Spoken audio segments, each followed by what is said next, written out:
Shem la Semnaster, Koufsa Merva Vamoudbet, 5 lignes du bas. Aoud Avakatabé, il y avait un document qui est venu, qui s'est présenté au Bedin, et c'était inscrit quoi sur le document? Shitmea Vezouza. 601. Et un zouz. 601. La question est de savoir les 600 c'est quoi? C'est 612 ou 600 centimes? Ah, pourquoi 612? 600, c'est marqué 601 euros. C'est compliqué. Le van Alors, est compliqué, le gars.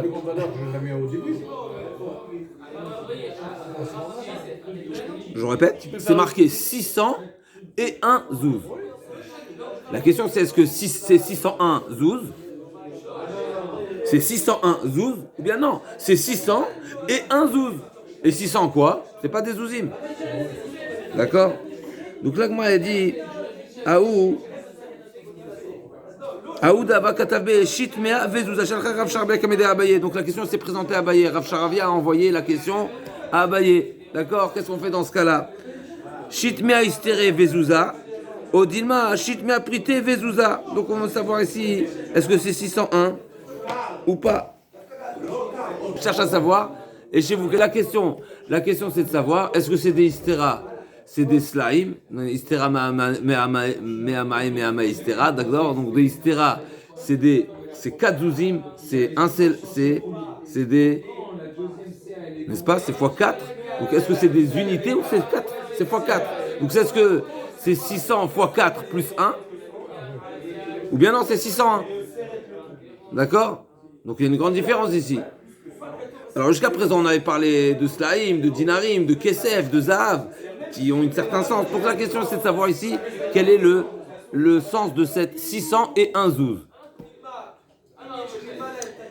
Donc l'agma, il lui a demandé, donc shitmea istere vezouza, odilma shitmea prite vezouza, amarle dal prite, delokitve bishtara, dasuke masken leu, ou mashve leu zouzé.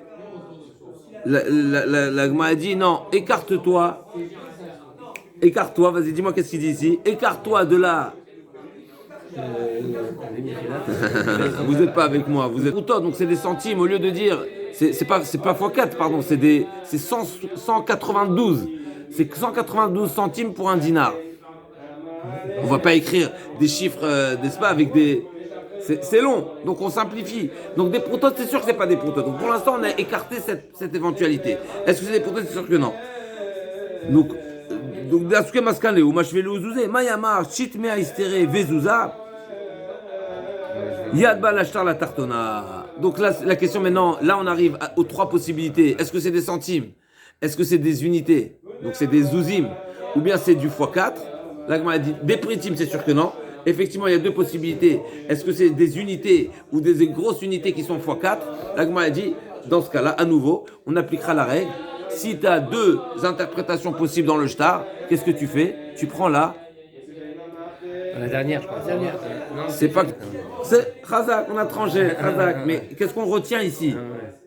On retient 2 choses. D'abord les pritimes, on dit pas on n'écrit pas, on rédige pas les centimes dans le shtar, Khazak. Et deuxièmement, la règle bien connue qu'on a déjà vue précédemment, Yad Baal Ashtar à la Tartona. Le détenteur de preuve, tant que la preuve n'est pas probante, irréfutable, comment on appelle ça? Oui, indiscutable, Khazak. Tant que c'est pas indiscutable, eh ben on discutera. Et si on discute, à toi de prouver que ta réclamation, elle est plus importante que le minimum qui est. C'est des usines. Oui. Alors pourquoi c'est le mot? On arrive à du technique, toujours du technique. Hayman Debae, les Merve Khatimat Vedina. Une personne qui veut envoyer sa signature au Bedin, tout simplement pour qu'on enregistre ses empreintes, pour qu'on enregistre ses données. Pas forcément pour le futur, ça peut être pour le futur, mais normalement c'est plutôt pour authentifier une signature sur un document sur lequel il a déjà signé. D'accord? Donc on convoque le Réhouven, on lui dit est-ce que c'est bien toi qui as signé? Alors normalement il faut qu'il vienne témoigner, oui c'est ma signature. Il y a une autre manière de faire, il ne peut pas se déplacer maintenant. Qu'est-ce qu'il va faire? Il va envoyer une signature sur un document vierge. Et il va l'envoyer, on va dire voilà c'est ça ma signature. pas se déplacer. Il va se déplacer. Donc avait- le Bedin va faire le travail par lui-même, il va faire la comparaison entre ce qu'on vient de lui envoyer et ce qu'il a devant lui. Maintenant il y a un problème. Lui il va envoyer sa signature sur un document vierge.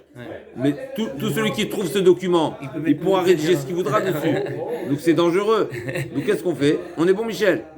Si tu envoies ta signature, si tu signes sur un document vierge, c'est un grand danger. C'est comme signer un chèque à blanc. C'est exactement ça, n'est-ce pas? Donc qu'est-ce qu'on fait? On va dire ne pas signer, de signer sur un document qui ne pourra pas être utilisé. D'accord? Ou alors un petit morceau de papier comme ça. Chazak, Café Meod, ou bien en haut de page. Chazak, on va voir tout de suite. C'est ce que la Gemara va me dire. Amar Abaye, Hayman de Bene Mechve, Khatimat Yede Vedina. Lo Lechve Besof Megilta. Premier conseil, qui ne signe pas en bas de page. En bas de page, ça laisse toute la page. Ben oui, Chazak, bien sûr. Dilma Mashkach Leacher, Veketiv Masik Bezouzé. Puisqu'il est possible que quelqu'un trouve cette signature-là, ce document vierge, et il va écrire sur ce document, Réhouven m'a prêté, j'ai prêté à Réhouven 100 000, et voilà, l'emprunteur a signé. Pourquoi? Ah, il n'y a pas de témoin dessus, ça sert à rien. Il n'y a pas de témoin, non, il n'y a pas besoin de témoin, puisqu'une personne qui signe son propre document, c'est une reconnaissance de dette ou autre, eh ben c'est valable, c'est Tnan, comme c'est marqué Vetnan. Hoti alav ktaviado, celui qui possède un document, qui détient un document sur lequel il y a la signature de la personne qui s'est engagée, ça suffit, il n'y a pas besoin de témoin. N'est-ce pas quand je te signe un contrat, quand je te signe une reconnaissance de dette ou une lettre de créance, est-ce que j'ai besoin forcément des témoins? Non, pourquoi? Quelle règle on applique? Quelle règle on applique? C'est quoi la règle qui s'applique sur la signature d'une personne qui s'engage? Il ne faut pas qu'il laisse de ligne. Comment s'appelle cette notion? Il fait une reconnaissance de dette. Comment s'appelle cette notion? Oui, comment s'appelle cette notion? Hoda'at ba'adin kimaedim dame. La reconnaissance du redevable, du concerné, de celui je parle dans un domaine mammoni. Ouais. Je reconnais avoir vendu, je reconnais avoir prêté, je reconnais avoir endommagé, je reconnais avoir embauché un employé, etc. C'est une reconnaissance, donc je reconnais, je n'ai pas besoin de témoins. Hoda'at ba'adin, la reconnaissance de l'accusé, on va dire, celui qui s'accuse lui-même, mais c'est comme si ça fait preuve de témoin, il n'y a pas besoin de plus que ça. D'accord?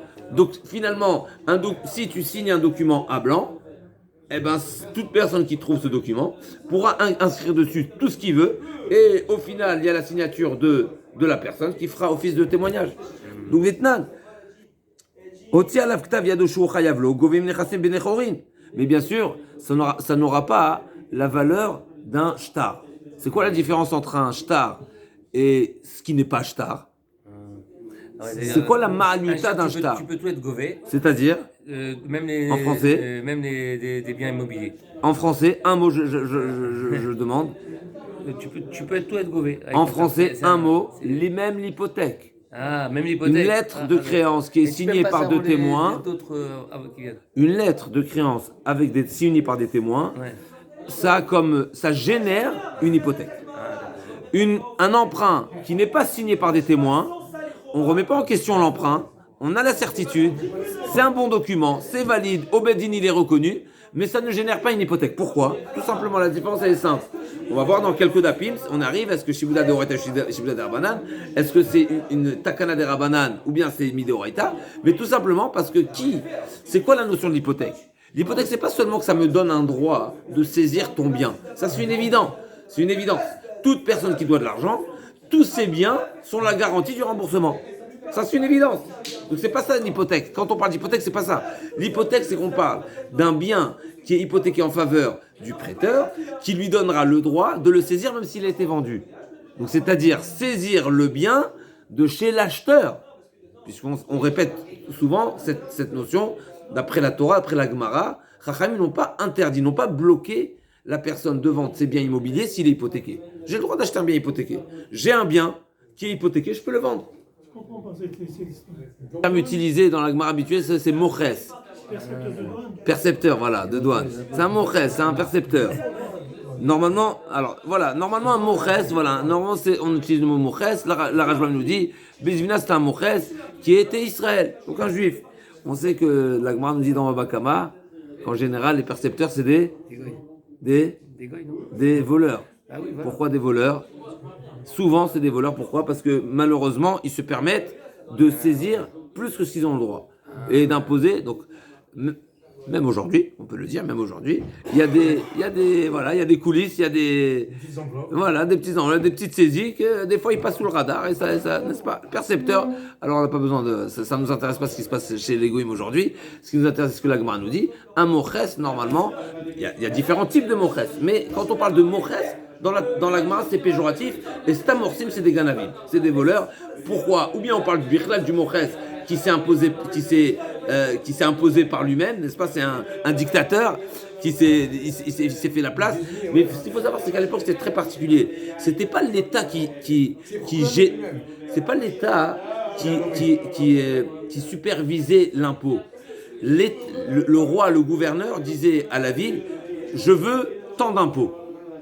Vous débrouillez-vous, moi je les veux à la fin de la saison, n'est-ce pas? L'impôt sur les récoltes, l'impôt sur les trucs, d'accord? Moi, débrouillez-vous. Après, il y avait des personnes qui étaient désignées, et des fois, il y a des personnes qui prenaient par eux-mêmes ce rôle, n'est-ce pas? Maintenant, c'était, comme je l'ai raconté. Donc le roi, le gouverneur, il attend son impôt, débrouillez-vous. Et normalement, il y avait un responsable qui était désigné ou qui était voté pour qu'il soit celui qui va récolter les impôts de chez chacun. D'accord? Donc c'est une deuxième... voilà une deuxième étape, c'est une deuxième... d'accord, ok. En tout cas. Donc, Aoubizvina datadekameda bayamarle, nirze le ma khatimot yede, dechiatou rabanan machoul me'avarnal lehu belo mirsa. Donc ce fameux Masbina là, a priori, il a cru doubler Abaye. Il voulait le rouler. Qu'est-ce qu'il a dit? Il lui dit montre-moi ta signature, comme ça tout celui qui va se présenter à moi avec ta signature, je le laisse passer. On est bon? Qu'est-ce qu'il a fait Abaye? Il a signé en haut d'un document, comme il vient nous enseigner ici. Parce que sinon ce Monchès là encore, comme une fois il a dit, il risque d'utiliser sa signature pour écrire n'importe quoi. Donc, Ma'avarna le Bemirsa, Arve le Beresh Migilta, Avakanagid Be Amarle, Kvarkam Dur Rabanan. Ce Mochès là, qu'est-ce qu'il voulait faire? Il voulait le faire signer. Donc, il lui a présenté le document et il a vu que Abaye s'apprêtait à signer là-haut. Et lui, il essaie de pousser le document pour qu'il signe en bas. Il dit, on t'a déjà devancé, les rabbinim m'ont déjà devancé, on la connaît celle-là, n'est-ce pas? Elle est vieille déjà. Okay. N'est-ce pas? Et ce qui est intéressant, c'est que c'est Abaye l'auteur de cet enseignement-là. Alors que Abaye, il n'a pas dit, t'inquiète pas, je suis plus intelligent que toi, n'est-ce pas? Il a dit, les rabbinim ont déjà pensé à ça, sans dire, je la connais, non. Les rabbinim, quelque part, il a attribué cette sagesse au rabbinim, ce n'est pas attribué à lui-même. Alors que c'est Abaye lui-même, il y a 5 lignes qui nous l'a enseigné. Mais peut-être que, voilà, Abaye a été il a vécu le vice en face à face. Donc c'est pour ça peut-être qu'il a enseigné avec plus de vigueur, avec plus de mise en garde. Chazé shalom avdil. Ok. Amar Abaye, mitlat ve'adeser, lo lirtov, besof shita, dilma mezaye vekatav. Les unités, n'est-ce pas? Une unité. Si tu écris 3, ça s'écrit tlat, n'est-ce pas? Et au pluriel, ça se met comment? On écrit comment? En shloshim, shalosh, maman en hébreu, vous avez raison. Tu peux ajouter un yud et un mem, ou un yud et un nun en araméen, et tu ajoutes la dizaine. Donc fais attention, ne l'écris pas en fin de ligne. L'unité, mitlat va teser, de 3 jusqu'à 10, et 10 inclus aussi. Ne l'écris pas en fin de ligne, parce qu'il peut rajouter la dizaine. D'accord? Donc Abaye met en garde. Comment on fait? Alors, tu écris pas en fin de ligne. Ou bien tu fais une marge, ou bien tu fais un trait, comme on a vu, mais toutes ces solutions-là, elles ne sont pas forcément... Voilà, Razak, évitez l'espace. Comme les chiffres d'aujourd'hui. Ok, exactement. Donc, Amar, Mitlat va descendre le Richtov Besof Shita, Dilma Mezaev Katavid, Remele, Niadre les Dibouré, Trentlat Zimne. Et s'il n'y a pas eu le choix, eh ben, la seule manière qui est proposée ici dans la Gemara, en tout cas, l'idéal plutôt, pas la seule manière, mais l'idéal, c'est de répéter à plusieurs reprises dans le document la somme. Comme on a dit, en fin de document, n'est-ce pas, récapitulatif qui est en fin de document, il est essentiel, n'est-ce pas?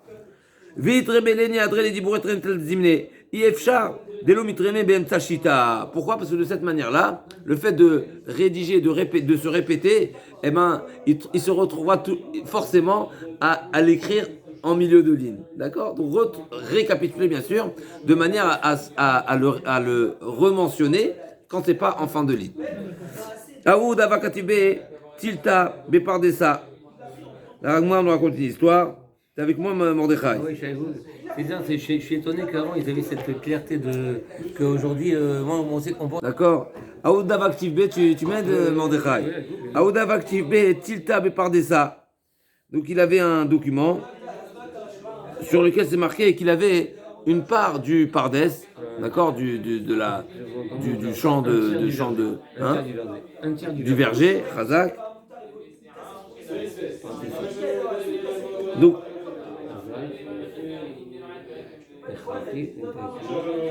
qu'est-ce qu'il a fait? Hazan marqué les gaguets des bêtes. Donc il a dit Tilta Bepardessa. Donc Tilta Bepardessa, c'est un tiers dans le Pardes. D'accord? Hazan marqué les gaguets des bêtes, Vekare Veshavé ou Pardessa. Qu'est-ce qu'il a fait? Il a corrigé, il a effacé le bête et il a mis un vav à la place. Donc c'est pas un tiers du Pardes, c'est un tiers plus le Pardes. Ça veut dire le Pardes, il est totalement à moi. Le verger, il est totalement à moi, plus un tiers du reste. Atalekameda Abaye, toujours Abaye. Amarle, Maïtama Revach le Alma et la Ivav. Il lui a dit, je comprends pas, pourquoi il y a tellement d'espace entre le démo et il y a un grand vav ici. Si c'était un bête, n'est-ce pas? Donc il a corrigé en vav. Le vav, c'est plus petit que le bête. Donc lui, il avait un grand vav. Donc qu'est-ce qu'il a fait? Il n'a pas totalement effacé. Si on efface totalement, ça se voit, il est effacé. Qu'est-ce qu'il a fait? Il a effacé le bas du bête. Donc le bas du bête, il a effacé. Il lui reste un mais c'est pas un vav, c'est un resh. Il lui a dit pourquoi il est tellement grand ce vav? Et il a forcé à reconnaître. Il a fini par reconnaître. Kafté. Hein, Kafté, c'est qu'il a ligoté, il a menotté, il a mis au pied du mur, il a fini par reconnaître. Vous avez des méthodes un peu. Quoi? Non, mais c'est des méthodes. Mais tu rigoles avec. Je crois que tu vas rigoler avec Abaye. Je rigole pas. Alors, il n'y a rien de pire que de tromper, de voler, de tromper le Bédine et de voler de voler à. C'est quoi? Ben oui, tu crois qu'il n'y a pas de pitié. En plus, devant le Rav, comme ça, tu viens, tu te présentes chez le Rav avec un faux document. T'imagines quel route pas? C'est terrible. Encore quand tu dis, t'es entre nous, n'est-ce pas? Tu crois avoir affaire à quelqu'un qui est simplé. Ok, tu dis, allez, je vais essayer de passer entre les mailles. Ça, c'est sûr, Khazak. Mais malheureusement, on le voit pas, nous. Donc, on croit qu'il ne le voit pas aussi. D'accord, mais quand on le Rav en face, ouais, c'est un chouma. Ken. Mais tu as raison, Yoshua, c'est pas pour Chazé Shalom, bien sûr. Je suis pas en train de dire que. Mais je dis, c'est une plus grande arrogance, n'est-ce pas? C'est une plus grande arrogance de venir en face du Rav, en face du hein? Ceux qui disent du Lachonara qui montent à la Torah. C'est pas le sujet. C'était il y a quelques jours le sujet du Lachonara. Quel rapport? Atal et Kameken. Aou. Une histoire, Aou, Deava. Katav Menat Reuven Veshimon Achi. Avaleu Acha Dishme Achi. Donc lui, qu'est-ce qui était marqué sur le document?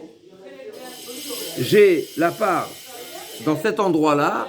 Je suis bénéficiaire de la part de Reuven et Shimon, mon frère, mes frères. Achi, ça peut être Achi, ça peut être Achai, n'est-ce pas? C'est pas ponctué, n'est-ce pas? Mais lui, il avait un frère qui s'appelait Achi aussi. Donc qu'est-ce qu'il a écrit? Il a rajouté un vav. Mes frères. Reuven, Shimon, Achi. C'était marqué. Maintenant, si on laisse comme ça, comment on va lire? Reuven, Shimon, mes frères, Achai. Lui, il a ajouté quoi? Il avait un frère qui s'appelait Achi. Donc lui, il a rajouté un vav. Donc qu'est-ce que ça donne? Reuven, Shimon et Achi. C'est qui et Achi? C'est mon frère. Donc lui, il a voulu Augmenter son capital. prendre dérober la parcelle aussi qui revenait au troisième frère. Donc en rajoutant un vav. Donc un vav c'est facile à rajouter, n'est-ce pas? C'est une lettre ne prend pas beaucoup de place. Mais là aussi Abaye a remarqué le vice et il lui a dit comment ça fait que ce vav il est tellement rapproché, tellement fin. Donc Azal Katav Bevav Veshavier Veachi Atal Kamed Abaye Amar Lema Itama Dachik Le Alma Le Haïva. Pourquoi il est si serré comme ça? Koulehaï Kafte Veodé. Là aussi pareil, il a fini par reconnaître. Aouchtara. Il ne perd pas tout le star. Il a falsifié le star. C'est une bonne chéla, Chazakoubar. C'est une bonne chéla. C'est un type, c'est un rama. C'est une très bonne chéla ce que tu poses parce qu'on a déjà vu effectivement qu'un faux document il est invalide. Maintenant, quand on parle d'un faux document, il y a différents types de faux documents. Il y a des faux documents qui sont complètement mezouillaf. Bien sûr, s'il est falsifié, bien sûr, tu le jettes, il ne vaut rien du tout. Chaswa Be'alma, la Gemara dit explicitement, même si tu as fait une copie conforme d'un document que tu prétends qui existait, etc., ce document-là, cette rédaction vaut 0. Maintenant, il y a un autre type de... Et donc, on ne va pas le considérer, on ne prend pas en considération, même si c'est un sujet discuté dans la Gemara, parce que d'après certains, on peut l'utiliser pour en faire un migo. Je laisse de côté, c'était dans le 3e pérec de la Maseret de Batra, avec Shtar Avali Ve'erkas. C'est la fameuse histoire, une personne qui vient reconnaître au Bedin que le shtar qu'il a, c'est une copie, mais le shtar d'origine, il a perdu. Donc, c'est lui-même qui a reconnu que ce shtar-là, c'est une copie. S'il n'avait pas reconnu, il serait passé crème. Comment on appelle ça? À péché à ça, pas péché à ça, c'est un migo, c'est une forme de migo. Est-ce qu'on lui donne migo ou pas? La Gemara dit une marloquette là-bas, dit non, ce document au final il est quoi? Il est 0. Eh bien il est 0. Pourquoi? Parce qu'un document n'a la valeur de document seulement s'il est écrit au moment des faits et s'il y a un engagement au moment de l'emprunt par exemple. Ok, en tout cas il y a beaucoup de...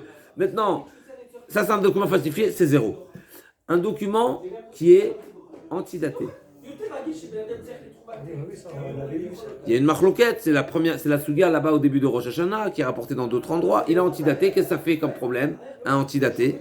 Les demandeurs, ceux qui ont... Pour l'hypothèque. Si je dis que j'ai emprunté en janvier, alors que j'ai emprunté qu'en mars, ça veut dire que les biens de l'emprunteur sont hypothéqués depuis janvier, alors que c'est faux, ils n'étaient pas hypothéqués janvier, ils étaient hypothéqués mars. Et donc, ça va me donner un droit de pouvoir soutirer les biens qui ont été vendus entre janvier et mars. À faux, qu'est-ce que je fais de ce document-là? Je le déchire. D'après certains, on le pénalise totalement et il ne pourra rien réclamer de cette dette-là. Rien du tout. On ne donne aucun droit, ça c'est marqué je te souhaite là-bas dans Rosh Hashanah et dans d'autres endroits. Là c'est différent. C'est pas qu'il y a on va dire, le document à l'origine, a priori, il était correct, il était valable.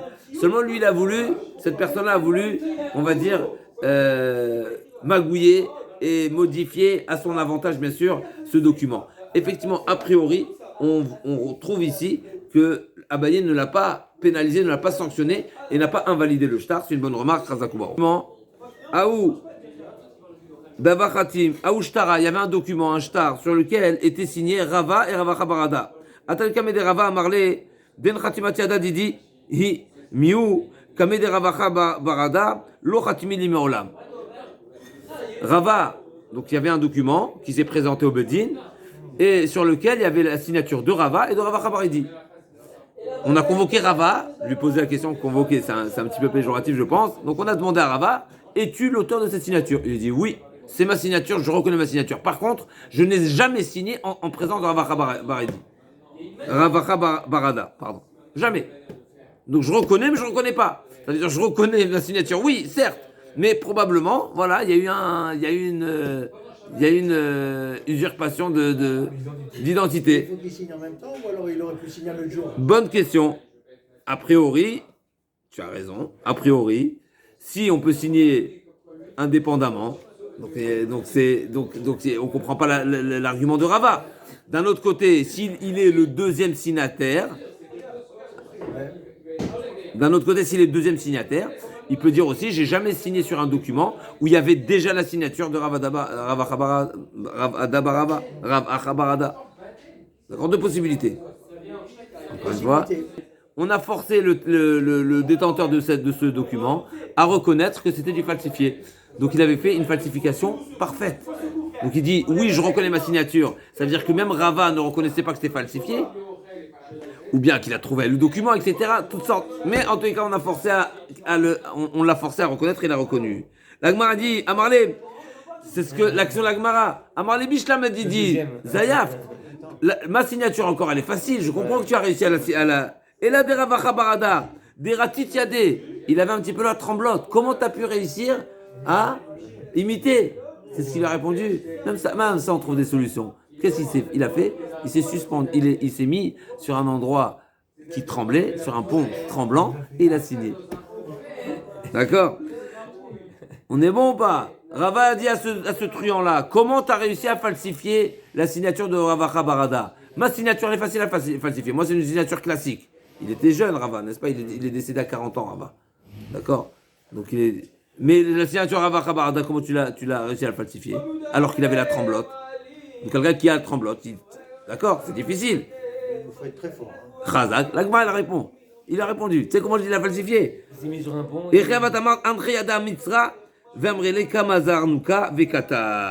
Il a mis, n'est-ce pas? Une outre.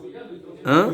Un truc rempli d'eau. Un Rangeli. Rajbam, il dit, il s'est mis sur un pont où il y avait des cordes pour tenir, n'est-ce pas, les manches. Les manches, comment on appelle ça? C'est pas des accoudoirs, mais c'est, hein? Pour se tenir. Les rampes, Razakoubar pour les rampes. Et Rajbam, il explique les deux. Et donc il y avait possibilités. Razakoubar. D'accord, donc il a fait en sorte de se mettre dans une situation où il a un petit peu la tremblote. Razakoubar. On passe, Kodvim Get Laïch. On passe, Mishnah suivante, Bezrat Hashem. Kodvim Get Laïch, Afal Pishen Ishto Imo. Le mari qui vient chez le Sofer, il lui dit rédige-moi un get, je vais le donner à ma femme. Il n'y a pas de problème, pourquoi? C'est lui le concerné, c'est lui qui divorce. Donc il peut rédiger, on n'a pas besoin d'attendre on n'a pas besoin d'attendre que la femme donne son avis. C'est lui qui divorce. Pareil, l'emprunteur, quelqu'un qui le Korah. Donc le divorce, on n'a pas besoin d'attendre. Encore une fois, on parle minadine, mais même si on a besoin d'attendre son accord, ça change pas. C'est lui qui va le donner. Donc il faut attendre. Il y a aucune problématique d'anticiper la rédaction de ce guet. D'accord? Il n'y a pas de crainte. Qu'est-ce qu'il peut avoir? À la femme, on va pas écrire, mais au mari, oui. Pourquoi? Parce que c'est l'homme qui donne le guet. La femme qui vient demander un guet, bien sûr qu'on va pas lui donner, parce qu'elle va prétendre qu'elle a reçu un guet alors que personne ne lui a donné. Mais le mari, il n'y a pas de problème. Donc, Kodim get laïcha falpishen ishtoimo, va shovar laïcha falpishen balaïma. Et pareil, le shovar, c'est quoi le shovar? Le shovar, c'est le reçu, qu'elle a reçu sa ketouva. On écrit à la femme, c'est-à-dire la femme qui vient demander au Sofer de lui rédiger un reçu qu'elle va transmettre au mari quand elle sera soldée, quand le mari aura soldé la ketouva. On peut lui rédiger. Pourquoi? Ça sont des avantages. Au pire des cas, pourquoi ça sont des avantages? Parce que si le mari trouve ce reçu, eh ben, il sera dispensé de payer la ketouva. Mais effectivement, c'est elle qui, ça sont des avantages. La Mishnah nous rajoute une condition. Donc effectivement, on écrit le guet à la demande du mari, même si la femme n'est pas là. On écrit le shovar à la demande de la femme, même si le mari n'est pas là. Donc on n'a pas l'histoire. Mais il y a besoin d'une condition qui est exigée. C'est quoi? Makirin. Il faut qu'on connaisse bien les personnes, les noms des personnes concernées. C'est-à-dire, on sait bien que Réhouven, il est bien marié avec Sarah. Et donc, quand il dit au Sofer, rédige-moi un guet parce que je veux le donner à ma femme, il faut qu'on sache bien que sa femme s'appelle Sarah, etc. Parce que ça veut dire qu'on va pas, même si quelque part le risque il est minime, mais on ne va pas rédiger quelque chose si on n'a pas le minimum de confiance, on va dire, à ce que ce guet soit utilisé correctement. Donc quand on connaît les personnes, on sait que la personne qui se présente devant nous s'appelle Réhouven, on sait que sa femme s'appelle Sarah, il n'y a pas de problème. Il n'y a pas de problème. On va dire que le risque et la crainte, elle est très limitée. D'accord? Il y a toujours une possibilité que la femme, comme nous avons dit, la femme peut trouver ce document. Elle va l'utiliser à faux. Mais on ne craint pas. Mais si on ne connaît pas, on n'écrira pas. Et qui est-ce qui paye le Sofer? Le mari. Alors, on va voir sur quoi ça se rapporte, parce que ensuite, on sait que... Même si c'est la femme qui demande le reçu. Là, on parle du guet. On va voir dans la Gemara de quoi on parle. Est-ce qu'on parle du reçu? Est-ce qu'on parle du guet? On va voir. On va voir que la Chacham, au final, ils ont été métaken, que c'est la femme qui paye le guet, parce que si elle ne paye pas le guet, le mari risquerait de la faire attendre. Mais on va voir ça dans la Gemara. Ok. Kodvim shtar la love apishen malveimo. Pareil, troisième exemple. Un emprunteur. Kodvim shtar la love.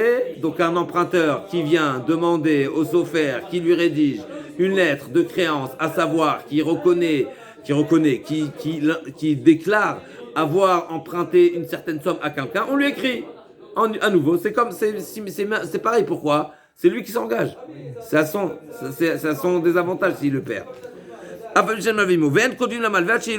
contre, on ne rédigera pas au prêteur. Même si, tant qu'il n'y a pas les faits, tant qu'on n'est pas sur la scène, tant qu'il n'y a pas l'emprunteur devant nous, on ne rédige rien du tout. Et qui est-ce qui paye la lettre de créance? Celui qui demande. La logique veut, soit l'emprunteur. On va voir. Tout ça, si c'est enseigné, c'est que c'est pas si évident. Si c'est enseigné, c'est que c'est pas si évident. Ouais, c'est qu'il y a un chidouche. On va voir ce qu'est le chidouche. Des fois, effectivement, on va dire, il n'y a pas de chidouche particulier, mais c'est pour être symétrique avec les autres enseignements, pour faire un parallèle. Mais des fois, il y a un chidouche. Si c'est enseigné, c'est qu'il y a un chidouche. Si c'est enseigné, c'est pas à corriger. Non, mais je corrige. D'accord. Non, mais j'ai fait une. Ok, noten sera. Kodvim shtar la mocher, afal pishen lokiachimo, pareil. On peut rédiger un acte de vente au vendeur, à la demande du vendeur, on rédigera l'acte de vente, même si l'acquéreur n'est pas là. Ven kodvim la lokiach achi mocher imo, mais pas à l'acheteur. Ve lokiach noten sachar, qu'est-ce qui paye les frais de notaire? L'acquéreur. L'acheteur, oui, c'est ça. En kodim shtere irusin venisuin. Par contre, on ne rédigera pas des documents de irusin venisuin. On va voir de quoi il s'agit, des engagements, shtere irusin, etc. Et la midat shneem seulement si les deux sont présents. On va voir de quoi on parle dans la Gemara, kamata noten vincha, etc. Ve'achatan noten sachar. Qu'est-ce qui paye les frais de rédaction? Le khatan. En kodim shtere arisut ve'kablanut et la midat shneem. Pareil, des accords entre le métayer ou entre les entrepreneurs, le kablanout qui est payé à la tâche, normalement c'est pas à la journée. Quand c'est à la journée, on n'a pas besoin de rédiger des contrats. Mais souvent quand il s'agit quand on est payé à la tâche, il faut détailler beaucoup de choses, entre autres les tâches à remplir, le modèle, la durée, le cahier de charge, le règlement, etc. Tout ça, il faut que les deux soient présents devant nous pour le rédiger. Vamekabel noten sachar, qu'est-ce qui paye? C'est la société qui travaille. En kodvim shtare birurin vechol maseh bedin et l'amdat shneem. Le compte rendu qui a été fait par le bedin, c'est-à-dire s'il y a un compromis par exemple sur lequel on s'est mis d'accord au bedin, on ne rédigera pas le compte rendu seulement à l'accord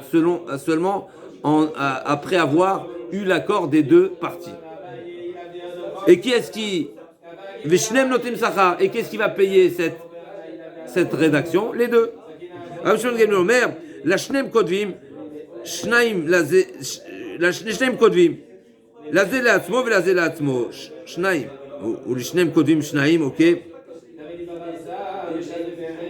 Donc on écrit deux exemplaires pour les deux. Et donc chacun va payer sa part. On se retrouve demain, Bezrat Hashem, pour la suite de la Gemara qui va nous détailler qu'est-ce que toutes les différentes précisions. Il y a certaines choses qui sont plus évidentes que d'autres, mais d'abord la Gemara va commencer par développer qu'est-ce que ça veut dire, c'est quoi le sens de ce que la Mishnah nous précise, qu'on écrira un guet ou un shovar seulement bilvat shiu makirim, seulement dans le cas où on connaît. Littéralement, c'est qu'on connaît les protagonistes. Protagonistes, mais là on parle du couple. Le couple. Au couple. On se retrouve demain aux